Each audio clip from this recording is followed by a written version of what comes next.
अजीबो गरीब बहू। मोनिका बहू से सब परेशान थे। कारण था उसका नेचर, जो शादी के 8 साल बाद भी किसी को समझ में ही नहीं आ रहा था। बहू, मैं मंदिर जा रही हूँ, आऊँ तो पराठा तैयार रखना। पराठा किस चीज़ का माँ जी? आलू पनीर या प्याज आलू या मेथी का बना दूँ? सास, जिसे मंदिर जाने को देर हो रही थी।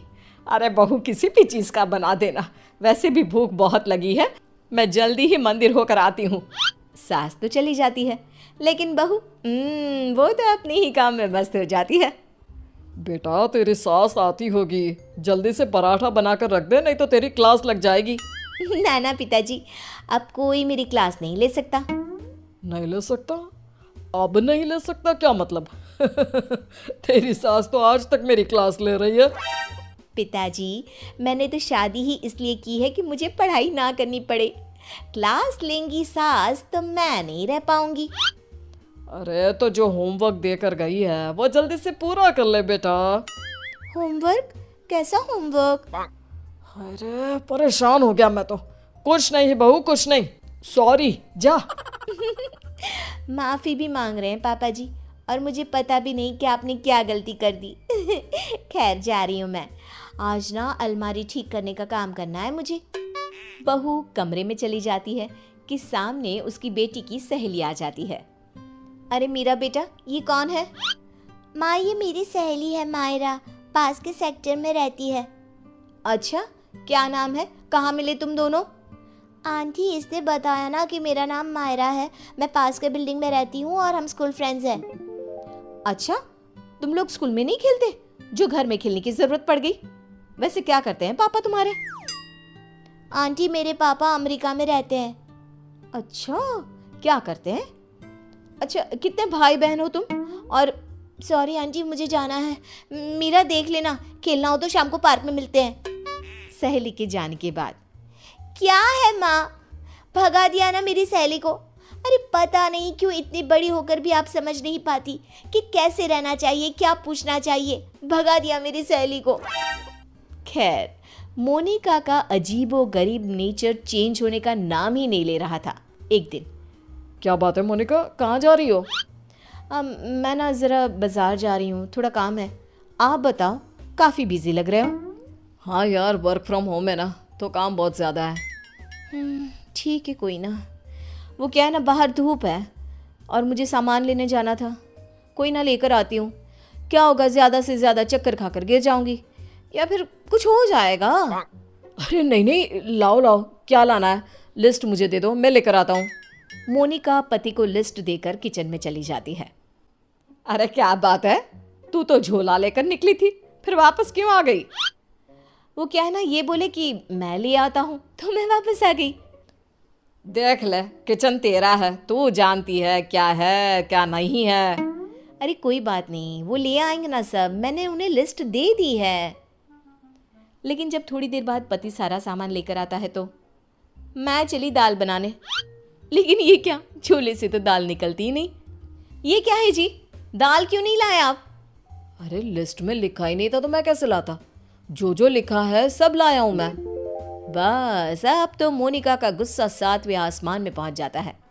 अरे नहीं लिखा तो ये मतलब कि तुम लाओगे नहीं? कम से कम थोड़ा सोच ही लेते। मोनिका बड़बड़ाती वहां से चली जाती है और पति, वो तो बेचारा सर पकड़कर खड़ा हो जाता है। अब पता चला हम कैसे रहते थे सारा दिन और सारी शाम।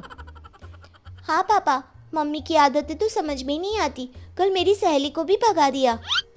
एक रोज तो मुझे इतना परेशान कर दिया कि मैं अपना सर पकड़कर ही बैठ गया। अरे मेरा तो रहने ही दो बेटा, क्या बताऊं क्या ना बताऊं। अरे पता ही नहीं चलता किस पल क्या समझ जाए और क्या समझा दे। समय निकल रहा था, हर कोई मोनिका से परेशान हो रहा था।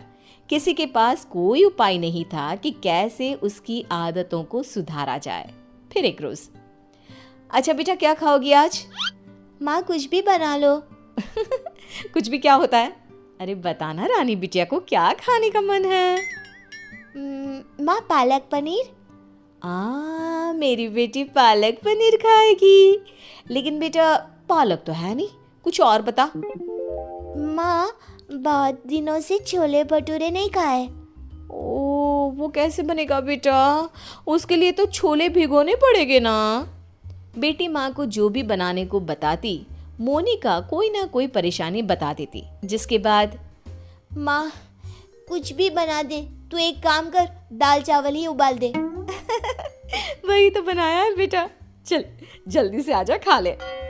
माँ चली जाती है, लेकिन बेटी परेशान हो चुकी होती है।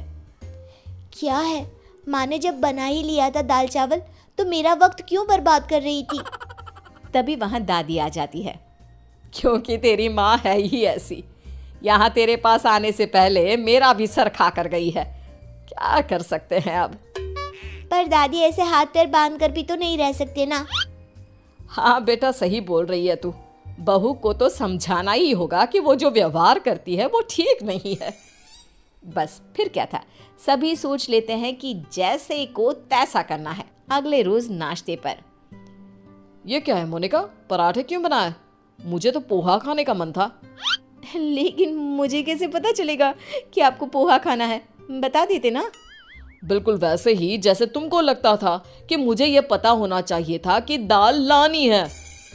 मोनिका को कुछ तो समझ में आ जाता है, लेकिन वो शांत रहती है। फिर अगले रोज, माँ जी, वो कल ना मेरा व्रत है, तो बताइए ना शाम की पूजा कैसे करनी होती है?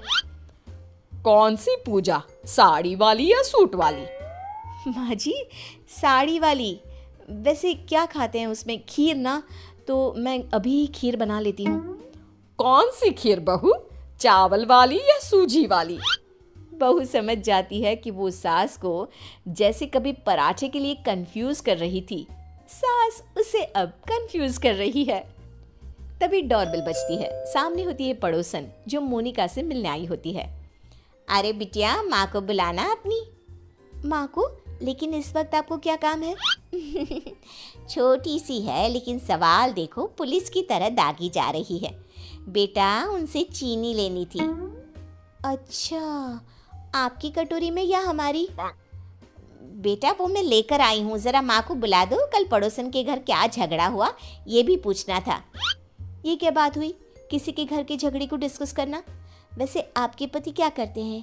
वो कितने बजे ऑफिस जाते हैं? और माँ जब शाम को वॉक पर जाती है, तो क्या उस वक्त आप लोगों की बात नहीं होती? मोनिका बेटी की सारी बात सुन रही थी, लेकिन जैसे ही वो बेटी को कुछ कहती, पड़ोसन उल्टे पैर भाग जाती है। माँ, मीरा, मैं समझ गई हूँ कि मैं क्या गलती कर रही थी। मुझे माफ़ कर दीजिए प्लीज़।